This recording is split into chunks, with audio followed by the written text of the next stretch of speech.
নমস্কার, জয়শ্রী গণেশ। আপনাদের প্রত্যেককে জানাই স্বাগতম আজকের বিশেষ পর্বের অনুষ্ঠানে। আলোচনা করছি আজকে যে রাশিটিকে নিয়ে, সেটি নিশ্চিতভাবেই রাশি কুম্ভ। কুম্ভ রাশির জাতক জাতিকাদের ক্ষেত্রে কতটা পরিবর্তন বা কতটা সমস্যা ক্রিয়েট করতে পারে মার্কারি, সেটা আমাদের জানতে হবে। দেখুন, প্রথমত মার্কারি আপনাদের পঞ্চমের অধিপতি, আপনাদের পঞ্চম ভাবের অধিপতি বুধ গ্রহ, যিনি বক্রগতিতে আছেন, বর্তমানে বক্রগতিতেই আছেন, এবং তার এই বক্রগতির যে কন্টিনিউয়েশন সেটা 25 দিনের। তো দেখুন, একটা প্ল্যানেট, আমি বারবারই আগেও বলেছি যে বক্র মানেই নেগেটিভ নয়, আবার বক্র মানে বিশাল ভালো কিছু তাও নয়। বক্র জাস্ট একটা প্ল্যানেটের অবস্থা। একটা প্ল্যানেট বক্রগতিতে থাকতে পারে, ডিরেক্ট থাকতে পারে, স্টেশনারি মোশনে থাকতে পারে, মন্দ গতিতে থাকতে পারে, মন্দতর গতিতে থাকতে পারে, শীঘ্রতর গতিতে থাকতে পারে। তার মানে it's a stage of the planetary motions. এটার উপরে ডিপেন্ড করে হয়তো কিছুটা, বাট এটা আলটিমেট নয় যে এটার ফলে এই ভালো ফল আসবে, এরকমভাবে হয় না। Signification is important. তার মানে আমার বন্ধু, সে দরিদ্র হলেও আমার বন্ধু, সে আমার উপকারের কথাই ভাববে। সে অতিরিক্ত ধনী হলেও আমার বন্ধু আমার উপকারের কথাই ভাববে। আর যে আমার শত্রু, সে অতিরিক্ত দরিদ্র হলেও, হতদরিদ্র হলেও সে চেষ্টা করবে যাতে ক্ষতি করা যায়। আবার যিনি হচ্ছেন মহাশত্রু, তিনি অতিরিক্ত ধনবান, তিনিও চেষ্টা করবেন যে না কিভাবে ক্ষতি করা যায়। তাহলে প্ল্যানেটের স্টেজটা বুঝতে হবে, তাই না? এখন একটা কথা আমি এখানে বলি যে এটা 25 দিনের একটি ট্রানজিট এবং খুব সেন্সিটিভ ট্রানজিট। কেন? দেখুন, বছরে কয়েকবার আমরা দেখেছি যে মার্কারি তিনি বক্রগতিতে আসে, বক্রগতিতে যায়, কিন্তু এই বক্রগতিটা এতটাই স্পেশাল বিকজ অনেক ক্ষেত্রে কিছু রং ডিসিশন, রং সিদ্ধান্ত আপনি নিয়ে নিতে পারেন। Yes, that is the point. কিছু রং ডিসিশন বা রং সিদ্ধান্ত নিয়ে নেওয়ার ফলে কিছু প্রবলেম আপনার জীবনে আসতে পারে। আর আমি কোনোভাবেই চাই না যে আপনার রং ডিসিশন আসুক, আপনার ভুল ডিসিশন আসুক। রং ডিসিশনের প্রভাবে বা ভুল ডিসিশনের প্রভাবে অনেক সময় দেখা যেতে পারে যে তার ইম্প্যাক্টটা বছরের পর বছর রয়েছে। You took a decision that was wrong, that means সেটার ইম্প্যাক্ট কিন্তু এই দুদিন বা একদিন থাকবে না, সেটার ইম্প্যাক্ট কিন্তু কয়েক বছর পর্যন্ত থাকতে পারে। বুঝতে পারছেন? সেটার ইম্প্যাক্ট কিন্তু কয়েক বছর এর সীমাটাকে অতিক্রম করে এগোতে পারে। Right? I am not very wrong, I believe. So এখানে কয়েকটি বিষয় আপনাকে খেয়াল রাখতে হবে, একদম সিম্পলভাবে বলি। প্রথমত, বহু জাতক জাতিকারা, দে আর বিলঙ্গিং ফ্রম অ্যাকোয়ারিয়াস সাইন, তারা এই সময়ে কিছু রং ইনভেস্টমেন্ট করতে পারেন। টাকা হয়তো কোনো শেয়ার মার্কেটে ইনভেস্ট করলেন, অন্য কোনো জায়গায় ইনভেস্ট করলেন, তো কোথাও যেন কি একটা রং ইনভেস্টমেন্ট করার টেন্ডেন্সি আমরা কিন্তু লক্ষ্য করতে পারবো। তো প্রথমত আমি আপনাদের বলে রাখি, কোনো রকম রং ইনভেস্টমেন্ট করা যাবে না। 1 টাকাও ইনভেস্টমেন্ট যখন আপনি করছেন, each and every penny you are going to spend, আপনি খরচ করতে চলেছেন, আপনাকে বুঝে খরচ করতে হবে। Each and every penny you are going to spend, আপনাকে আন্ডারস্ট্যান্ডিং আরও ভালোভাবে তৈরি করতে হবে। প্রয়োজন হলে একটা রুট ম্যাপ তৈরি করতে হবে অ্যান্ড তারপরে স্পেন্ড করতে হবে। তো আমি মনে করি এই ধরনের বিষয়ে অনেকটাই পজিটিভিটির জায়গা আছে, এই ধরনের বিষয়ে অনেকটাই ডেভেলপমেন্টের জায়গা কিন্তু আপনি তৈরি করতে পারবেন, বা অনেকটা ডেভেলপমেন্টের জায়গা তৈরি হওয়ার মতো যে প্রবণতাটা আমাদের জীবনচক্রে দরকার, সেটি কিন্তু তৈরি হয়ে যাবে। রাশি কুম্ভের ক্ষেত্রে একদম সিম্পলভাবে আমি বলি, আপনি শেয়ার মার্কেট, এসআইপি, বিভিন্ন রকমের অন্যান্য ইনভেস্টমেন্ট আছে যেটা বর্তমান যুগে কিন্তু প্রাসঙ্গিকও কিছু কিছু ক্ষেত্রে। তো সেই প্রাসঙ্গিক ইনভেস্টমেন্টগুলো যে এখন আপনি করছেন না, আপনাকে বুঝে নিয়ে ইনভেস্ট করতে হবে। প্রত্যেকটা ইনভেস্টমেন্ট আপনাকে বুঝে নিয়ে করতে হবে। যদি বুঝে ইনভেস্টমেন্ট করতে পারেন, আপনার পজিটিভিটির জায়গাটা কিন্তু বৃদ্ধিপ্রাপ্ত হবে। যদি বুঝে ইনভেস্টমেন্ট না করতে পারেন, তাহলে কিন্তু আপনার সমস্যার জায়গা বাড়তে পারে। আমি চাইবো আপনি বুঝুন, বুঝে ইনভেস্টমেন্ট করুন।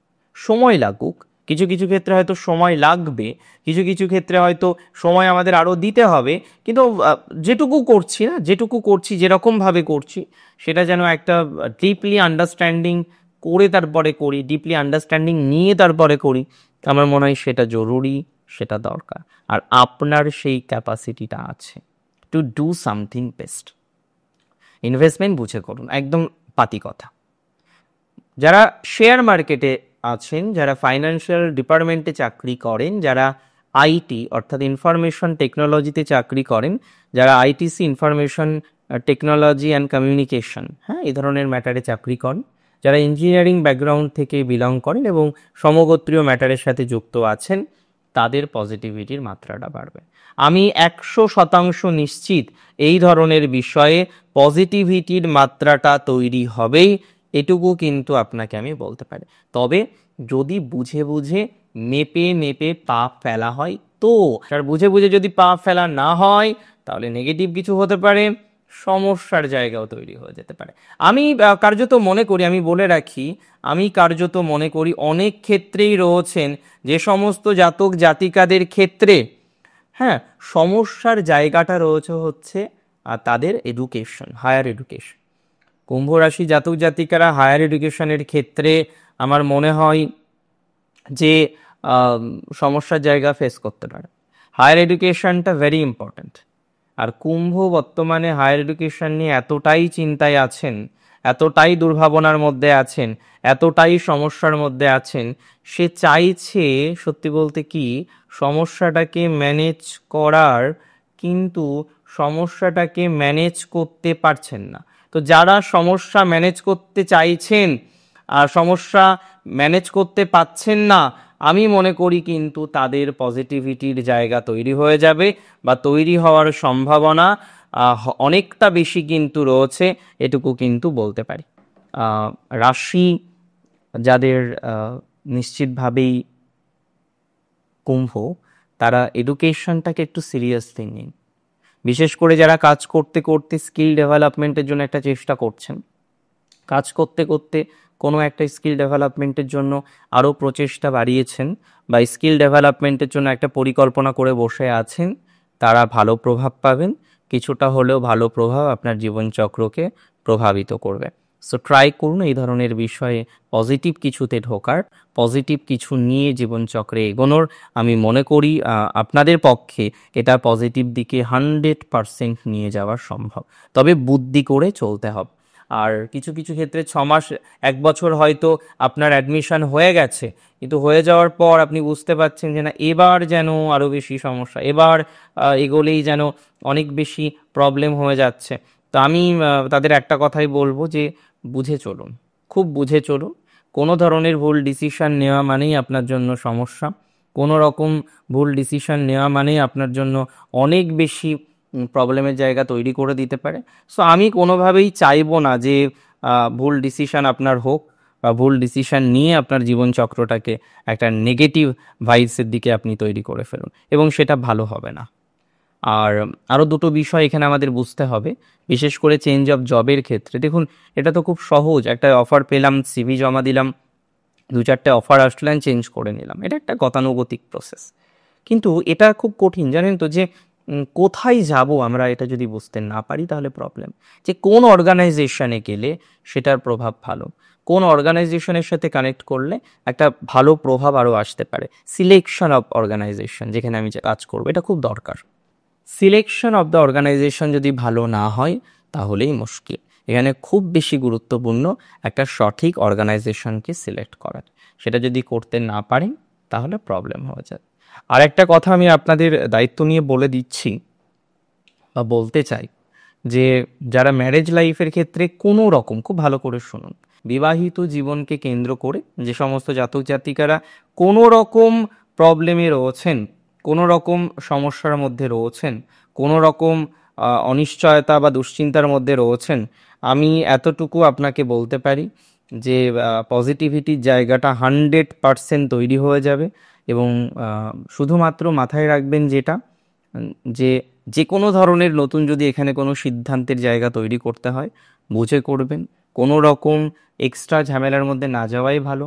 আর যেখানে সমঝোতা আউটসাইড হয়ে যাবে, হ্যাঁ, যেখানে আউটসাইড দেখছেন সমঝোতা করা যেতে পারে, তাদের ক্ষেত্রে আমার মনে হয় আউটসাইড সমঝোতা করে সমস্যাটাকে মেটানোটা দরকার। ঠিক আছে, যদি মেটাতে পারেন তাহলে দেখবেন ভালো হবে। আর যদি দেখেন যে না, আউটসাইড এ ধরনের পরিকল্পনা করেও মেটাতে পারছি না, তখন গিয়ে কি করবেন বলুন তো? তখন গিয়ে চেষ্টা করুন যে বিষয়টাকে ডিলে করার, যতটা ডিলে করবেন ততটা ভালো। বিকজ এই সময় আপনি যখনই কোনো সিলেকশন করবেন, কোনো লয়ার বা কোনো বিষয়ের উপর আরও বেশি ফোকাস করে এগোবেন, তখন কিন্তু কিছু প্রবলেম আসতে পারে। অনেক ভালো থাকুন আপনারা, সুস্থ থাকতে হবে, সুস্থ থাকুন। জয় শ্রী গণেশ।